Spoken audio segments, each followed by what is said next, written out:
Now the previous government, at least under Ranil Wickremesinghe, they used to engage with us, and even though we didn't accept TRC, they had a proposal. Even though we demanded the release of the political prisoners, even though they released one or two at least. Actually, Ranil released a few. You all haven't released any.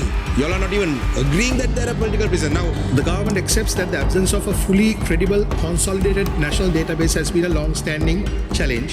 Fragmentation across multiple institutions such as the OMP, Human Rights Commission, and prior to that, the means and methods and the timeline is actually decided by the courthouse together with the forensic anthropologists and architects who are working on the site.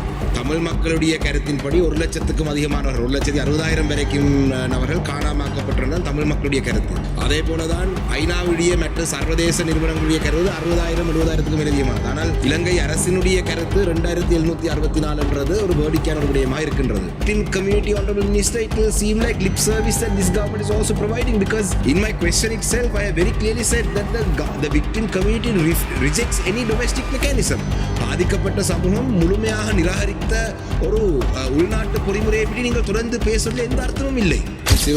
UN Human Rights Council 61 core group statement on Sri Lanka, which calls for credible accountability, strong independent institutions and meaningful engagement with OHCHR, and noting that victim communities, particularly families of the disappeared, have rejected domestic mechanisms and continue to call for credible international investigations.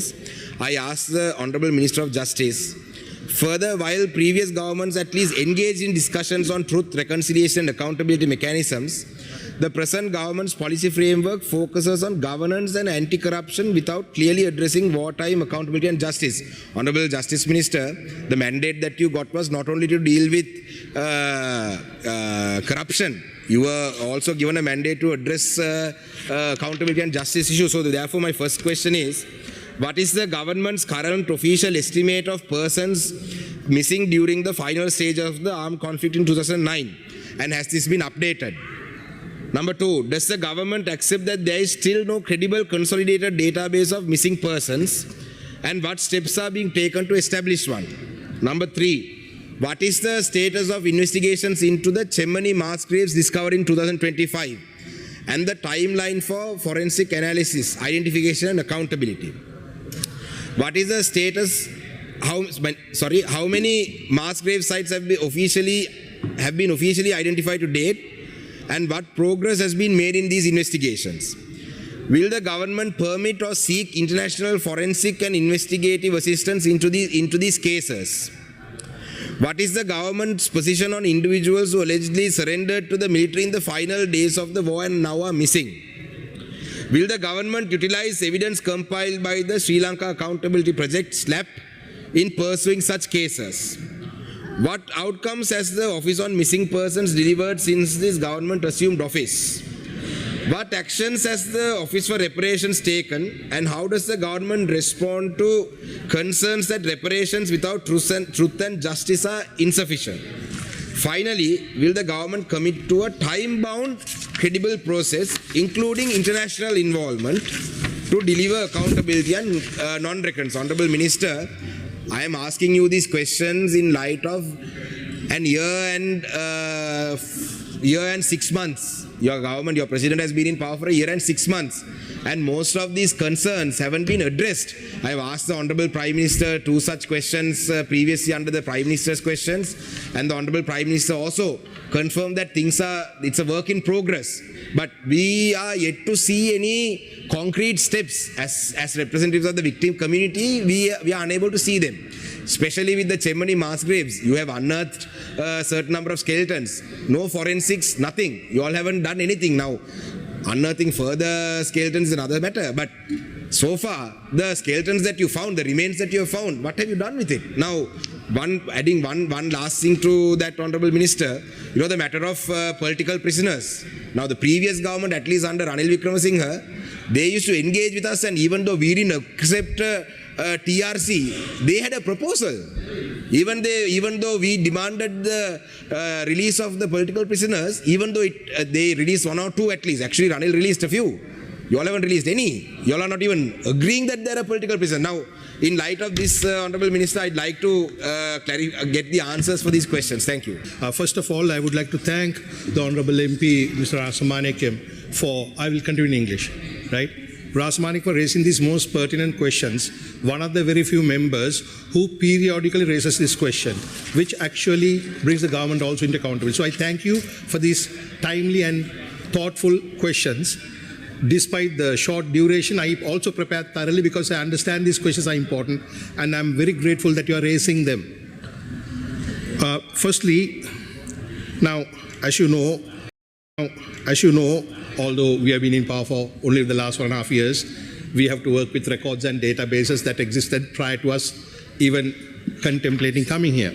So, for your first question, the government has acknowledged that a significant number of persons remain unaccounted for following the final stages of the armed conflict in 2009. Official figures have varied over time, reflecting different sources and methodologies such as Presidential Commissions of Inquiry, Lessons Learned and Reconciliation Commission, and the Office of Missing Persons, which only started in 2018, number of years after this. So we may not necessarily agree with the number here, but according to records, this is all I have. Now, I do not know whether it's right or wrong, whether anyone will agree it's right or wrong, but I can only say what's on the record from 2009 is 2,764 is the number that I can come up with. Now, this could be debated, which I will not go against you in case of a debate. Second question, the credible consolidated database. Now, this is very correct, Honorable MP, because this has been a massive challenge. From the time we came in, we were working with the ICRC in developing this database. So let me answer you for that question. The government accepts that the absence of a fully credible consolidated national database has been a long-standing challenge. Fragmentation across multiple institutions such as the OMP, Human Rights Commission, and prior to that, ad hoc commissions, which have been going on for a very long time, has hindered the creation of a unified record. However, the following steps are now currently being taken by the Office of Missing Persons. Different sources of information have been consolidated and entered into a temporary database to ensure that existing records are preserved and accessible. A formal proposal has been developed for the establishment of a comprehensive database management system to serve the long-term solution. In this instance, we might get help from our international friends to assist us with these things.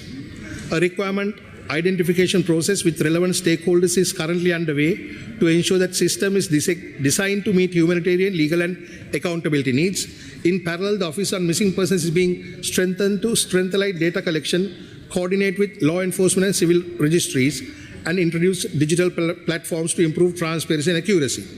Engagement with international partners and civil society continues to ensure methodological rigor and public trust in the process. I must say I myself was involved with the Troika as well as the UN Resident Coordinator of Human Rights. The moment we develop these proposals, it will be given to them, and we are working on them. The chairman in mass graves, I'm glad that you asked it, because there are a lot of misinformation doing in the media saying the government is not releasing enough fund, things of that nature, which is incorrect at all. Even last time we have released 19 million rupees, and as you are aware, this was discovered somewhere in 19th of February 2025, and currently the site is protected by the civil community groups as well as the police jointly, so evidence does not get damaged. And if you take a certified copy of the court record, it will be seen that police and local community jointly protect in this, and the Ministry of Justice has given the budget, as I told you. These technologies, we are using a lot of technology at the moment to minimize the risk of damaging potential evidence, right? Process adheres to international best practices and standard operating procedures in forensic archaeology, human rights investigations. The ultimate objective is to ensure sufficiently rigorous and transparent excavation process that upholds judicial inquiry and delivers justice to families and victims. The means and methods and the timeline is actually decided by the courthouse together with the forensic anthropologists and architects who are working on the site, including JMOs, forensic anthropologists, archaeologists, police and crime scene investigators, in accordance with international protocols. So let me add another word which is not here. That is, we are also trying to prepare a timeline to bring closure to this. And parts of it, once they are gathered, the court will direct us to send them to forensic investigations. And some investigations are being done for identification. A public identification process went through, and I will give you more updates as it comes. I will respond to question number 4 and 5 collectively together. Question 4 and 5 both are the same. The Office of Missing Persons has reported information related to 19 mass grave sites. And the OMP is currently working closely with 8 sites located in Colombo, Mullaitivu, Manna, Batticaloa, Trincomalee. Overall, the OMP plays a critical role in advancing the OMP's mandate by expanding its operations. For this, the technical support was obtained from the ICRC through workshops on forensic archaeology and engaged in training more than 40 excavation officers from the Department of Archaeology who were trained on mass grave investigations. An extension of the workshop on advanced forensic archaeology was also organized with 60 participants from Department of Archaeology. This training and technical support provided to the expert team in order to create a pool of excavation officers to investigate the mass graves and to accelerate the process in finding out the fate of the missing persons. The OMP is working closely with the ICRC and their commitments established to work collaboratively for the next 3 years. We are working with them. Okay. Question number 7. This is about the Sri Lanka Accountability Project. 6, yes. Yes, of course, sorry, because that is my answer, because I don't think anybody can answer that one. The 6th one, Honorable Rasmanikam, let's accept a fact. These are very painful histories, very painful memories for all parties concerned. Victims, war is no game. War we don't want to repeat. However, we have to accept the fact, during a period of war, people are made to disappear by both sides. It is not right, it is wrong, and we stand against it. But that is the nature of the war. However, we do not justify it. So therefore, there are a couple of court cases going with regard to specific disappearances now currently in courts, and let the due course, because the law does not look at what is right or wrong in the eyes of a war, but what is right and wrong according to law. So if someone has surrendered to the army, and if they have gone missing, then that legal process, courts must investigate. So therefore, the court process is ongoing. However, since you brought this to my notice as well, I would invite you, if there are any specific instances where still there are blocks in the system or some things have not been brought into the court and legal process, please indicate them to me. I'm quite willing to sit down on a separate conversation with you and attend to it. The 7th question, this is with regard to the Sri Lanka Accountability Project, SLAP. Now, as far as this is concerned, very soon, this came up in January, a unilateral publication on the part of the UN. Soon, a statement will be made by the UN Permanent Rep to Geneva, but my response for this, for the time being, is this. Sri Lanka has not accepted the Sri Lankan Accountability Project as it constitutes an external initiative that is counterproductive to the ongoing domestic reconciliation process. Therefore, the government will not engage with this external mechanism. Addressing the 60th session of the Human Rights Council in September 2025, is the Honourable Minister of Foreign Affairs, Foreign Employment Tourism stated that the government is opposed to any external mechanism imposed on us such as the SLAP, which will only serve to create divisions, thereby jeopardizing the genuine and tangible national process that have already been set in motion. Also, to add a few things, which will be officially communicated in time to come, that how they have unilaterally gathered facts are something, the methodologies are something that we cannot accept, and that we have maintained it to be that way. Question number 8.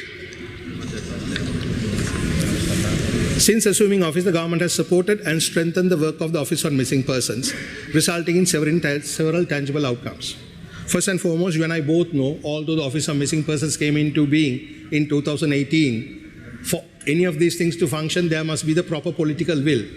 And I still maintain, despite it's not the shortcoming of the staff as such, but the political will was not there from 2019 till we came into power. So from the time we came into power, the first challenge was manpower. Now we have recruited nearly 100 people to carry out the work of the OMP and OR, nearly 100. And they were extremely short of staff, not functional. And we have now allocated them the money also. So now what has happened? Cabinet approval has been granted to extend the OMP's mandate to inquire cases beyond the year 2000 and newly reported cases too. And there are more cases now being reported. Numbers are going up. And also I must say, We have, from the cabinet, 375 million rupees was allocated for the OMP for the special project for inquiry panels of 75 people, now carrying out inquiries into missing complaints, and we are intending to complete 5,000 this year and the remaining 6,000 to be done next year. So within 2 years, we are hoping these panels will be able to finish the number of investigating complaints. And when they're doing it, I have told them separately and in person, I've told them, this is not about just paying money. This is about finding truth and justice for the people. So therefore, if there are any perpetrators being identified in this process, relevant steps will be taken to alert the other official authorities to carry out things. When it comes to mass grave, the OMP is acting as an observer in 8 ongoing cases and assisting the court in different ways, including to assist coordination between different agencies while making interventions. The OMP has been involved in supporting technical capacity and has provided training for archaeologists focusing on forensic archaeology, 2 trainings in 2025 for JMOs, and endocrinologists focusing on age technique for sub-adults in 2025. Database development, different sources of information have been consolidated into temporary database. A formal proposal has been developed for a comprehensive database management, as I told you earlier. And also, the government has allocated a dedicated budget for the initiative. Requirement of identification process with stakeholders underway to ensure system meets humanitarian, legal and accountability needs. Support to families. The OMP has expedited the issuance of certificates of absence, enabling families to access interim relief and manage legal administrative matters. Continued engagement with families and civil society has been prioritized to ensure credibility and transparency in all process. Regional outreach. The OMP continues to operate regional offices in Jaffna, Batticaloa, Mana, Matra and Kilnochi. And in 2025, OMP set up sub-offices in Mullatiu to ensure access. Question number 9.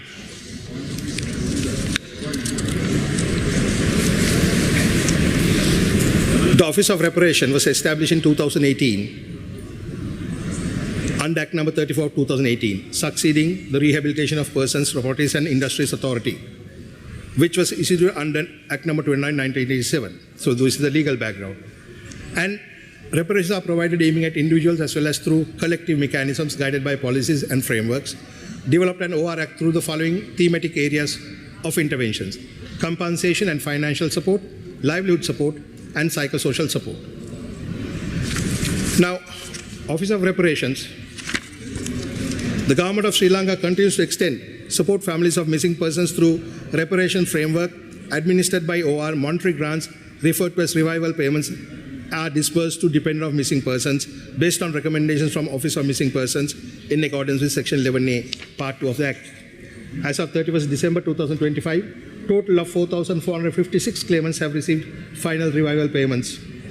This process ensures that financial assistance is delivered in a transparent and accountable manner. During the period 2023-2025, a total of 31 collective reparation initiatives were implemented across multiple districts in northern and eastern provinces. These programs benefited 1,523 conflict-affected individuals, including 1,021 women, 532 men, 231 students with disabilities, 211 girls. All initiatives were developed through participatory process involving consultation with affected communities, community-based organizations, district and divisional secretaries, and the Department of Social Service under Ministry of Women and Children's Affairs. Now, just to add a small thing, I do accept the fact that last year, the Office of Reparation has not been able to function its optimum because the Office of Missing Persons inquiries were a little slow. It was not moving through because of lack of staff. So therefore that OR was not going as fast as it ought to have. But this year that problem has been solved. And at the same time, we are preparing a package for missing persons. I mean, not just money, but a complete social package, a one-off, where they will get the psychosocial support, other livelihood support, and recognize them as a special category of victims. So that much we are doing. Question 10, the final question. The government is committed to advancing accountability through credible domestic processes. The government's commitment to advancing reconciliation, human rights, and the well-being of all Sri Lankans arises from our genuine belief in the fundamental importance of human rights and the need to ensure the rights and well-being of our own people.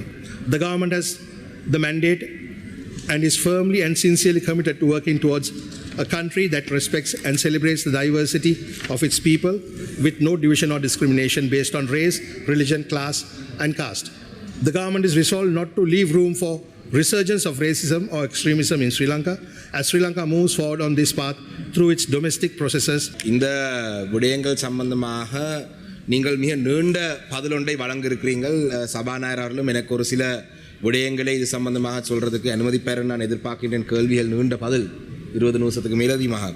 கௌரவ அமைச்சர்களே, இந்த முதலாவது கேள்வி சம்பந்தமாக 2009ஆம் ஆண்டு இறுதி போராட்டத்திலே காணாமாக்கப்பட்டவருடைய எண்ணிக்கை சம்பந்தமாக தமிழ் மக்களுடைய கருத்தின்படி 1 லட்சத்துக்கும் அதிகமானவர்கள் 1,60,000 வரைக்கும் நபர்கள் காணாமாக்கப்பட்டிருந்தால் தமிழ் மக்களுடைய கருத்து.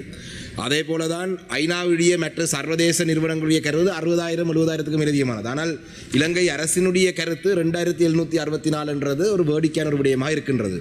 எல்லா விடயத்தையும் நான் குறிப்பிடவில்லை. அதே போல தான் செம்மணி அகழ்வு பணிகள் சம்பந்தமாக அந்த கண்டெடுக்கப்பட்ட அந்த மனித எச்சங்களை நீங்கள் ஏன் சர்வதேச ரீதியான ஒரு உங்களுக்கும் தெரியும், ஸ்காட்லாந்திலே, அயர்லாந்திலே, இங்கிலாந்திலே ஏற்கனவே 96ஆம் ஆண்டு 95ஆம் ஆண்டு அந்த அகழ்வு பணிகளிலே கண்டெடுக்கப்பட்ட அந்த எலும்புக்கூடுகள் இன்னும் ரிசர்ச் இன்ஸ்டிடியூட் ஒன்றில் இருக்கின்றது.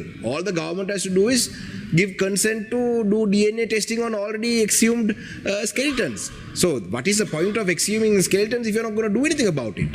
Then, Honorable Minister, I understand that the government can only have a position, but unfortunately your response, I appreciate your response, it was a very lengthy response. As a minister, you can only provide what the government is doing.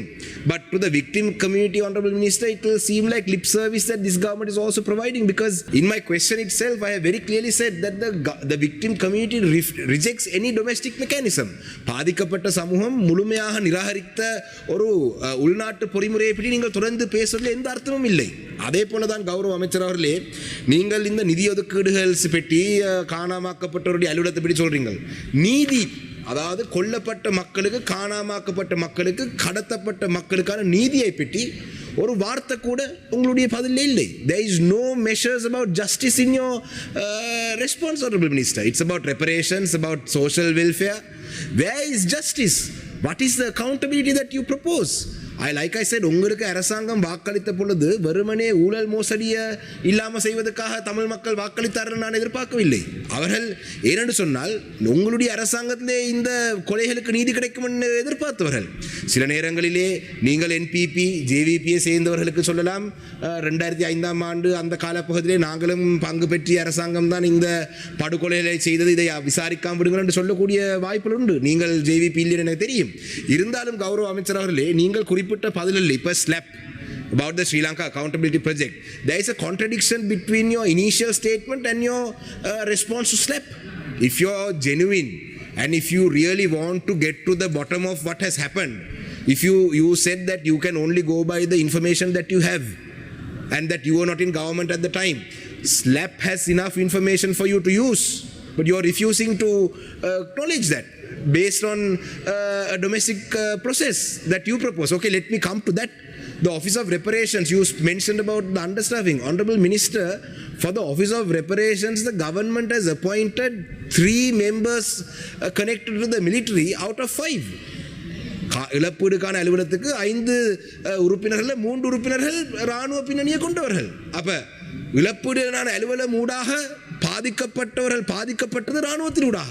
அப்ப இராணுவத்தால் பாதிக்கப்பட்டவர்களுக்கு இராணுவம் விசாரணை நடத்த போகுது, இராணுவம் இழப்பீடுகள் வழங்க போகின்றது. அப்போ உங்களுடைய அரசாங்கத்தின் கீழே கௌரவ அமைச்சர், நான் நேரத்தை கருத்தில் கொண்டு நான் இந்த கேள்வி இதோடு முடித்துக்கொள்கிறேன். உங்களுடைய அரசாங்கத்தின் கீழே எனக்கு நீண்ட விளக்கம் தேவையில்லை. I don't want a lengthy response from you, Honorable Minister. I only have 2 or 3 questions for you. Number 1, you are fully opposed to international mechanisms. You will never agree to any international mechanisms. You will not accept any international mechanism. Is that your government's position? If so, you can tell us straight up. There is no point in talking about this because the victim community has rejected domestic mechanisms. Number 2, even if you propose a domestic mechanism, is there like a judicial? There is no mention about anything to do with the judiciary. So where would any of these criminals be tried? So even though we don't agree with it, do you even have in your plans? You only spoke about reparations. And the last one, there is a while we speak about oppression and crimes committed against people, right now, yesterday, Honorable Minister, three Jaffna University students were summoned to the TID. Now imagine this, you're the Justice Minister of this country. The three that were summoned were Dharmaseelan Yadurshan, Abhishek, Dayabaran, Lajidar. Now these three Jaffna University students were summoned to the TID yesterday for hoisting a black flag in the university premises on Independence Day. Now that is their right. It's a free country. They have one of the students has been harassed and has been intimidated. The officers have shown photos of his house, his relatives. Remember, you shorten your... Yes. அந்த பல்கலைக்கழக மாணவருடைய பெற்றோருடைய புகைப்படங்களை காட்டி இந்த வீதியிலே தான் நீங்கள் வசிக்கிறீர்கள், இதுதான் உங்களுடைய உறவினர்கள், நீங்கள் தொடர்ந்து அரசுக்கு எதிரான போராட்டங்களில் ஈடுபடுவீர்களா? இப்படியான கேள்விகள் நீங்கள் நீதி அமைச்சராக இருக்கும் பொழுதே நடக்க. அப்ப 2009ஆம் ஆண்டிலே கொல்லப்பட்டவர்களுக்கும் நீதி இல்லை, ஒரு விசாரணைகளுக்கான சர்வதேச ரீதியான பொறிமுறை நீங்கள் இணங்கவில்லை. Honorable member, please short. Now we have taken 6 minutes. அரச பயங்கரவாதத்திலே ஆரம்பமே நீங்கள் தான் என்று அண்ணன் மனோ கணேசன் அவர்கள் சொல்கிறார். அத்தோடு இந்த உள்நாட்டு பொறிமுறையும் இல்லை.